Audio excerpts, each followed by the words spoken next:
ಕೋಲಾರದಿಂದ ಚಿನ್ನ ತರದ್ ಕೇಳಿದಿರಾ, ಆದ್ರೆ ಕೋಲಾರದಿಂದ ಹಸಿ ಕಂಬಗಳನ್ನ ತಂದು ತಂತಿ ಬೇಲಿ ಹಾಕೊಡ್ತಿದಾರೆ, ನೋಡ್ತಿರ್ಬೋದು ನೀವು. 7 ಅಡಿ ಕಂಬಕ್ಕೆ 6 ಲೈನ್ ತಂತಿ ಹಾಕ್ತಾರೆ, ನಾವು 7 ಅಡಿ ಕಂಬಕ್ಕೆ 7 ಲೈನ್ ತಂತಿ ಹಾಕೊಡ್ತೀವಿ ಸರ್ ನಾವು. ಇದು ನಮ್ಮ ರೈತರಿಗೆ ಯೂಸ್ ಆಗುವಂತ ವಿಡಿಯೋ. ಆದಷ್ಟು ಬೇಗ ವಿಡಿಯೋನ ಶೇರ್ ಮಾಡ್ಕೊಳ್ಳಿ, ಎಲ್ರಿಗೂ ವಿಡಿಯೋ ಯೂಸ್ಫುಲ್ ಆಗುತ್ತೆ.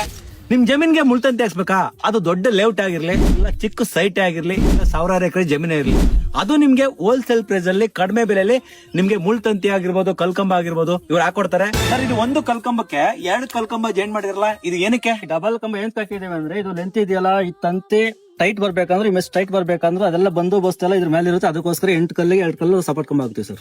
ಸರ್, ಇದು ಮೂಲೆಗೆ ಏನಕ್ಕೆ ಡಬಲ್ ಕಂಬ ಕೊಟ್ಟಿದ್ದೀರಾ? ಯಾಕೆ ಹಾಕ್ತಿವಿ ಅಂದ್ರೆ, ಎಲ್ಲ ಬಂದು ಸ್ಟ್ರೆಂತ್ ಎಲ್ಲ ಇದ್ರ ಮೇಲೆ ಇರುತ್ತೆ. ಅದಕ್ಕೋಸ್ಕರ 4 ಮೂಲೆಗೆ 4 ಡಬಲ್ ಕಂಬ ಹಾಕ್ತಿವಿ ಸರ್. ಕೋಲಾರ ಹಸಿ ಕಂಬ ಟಾಟಾ ತಂತಿನೇ ಹಾಕೊಡೋದು, ಅದು ಬ್ರಾಂಡೆಡ್ ನೇ ಯೂಸ್ ಮಾಡ್ತಾರೆ. ಅದು ನಿಮ್ಗೆ ಹೋಲ್ಸೇಲ್ ಪ್ರೈಸ್ ಕಡಿಮೆ ರೇಟ್ ಅಲ್ಲೇ ಹಾಕೊಡ್ತಾರೆ. ನೀವು ಕರ್ನಾಟಕದಲ್ಲಿ ಯಾವುದೇ ಮೂಲೆಯಲ್ಲಿದ್ರು ಇವ್ರನ್ನ ಕಾಂಟ್ಯಾಕ್ಟ್ ಮಾಡಬಹುದು. ನಿಮ್ದು ಹೊಲ ಗದ್ದೆ ಜಮೀನ್ ಸೈಟ್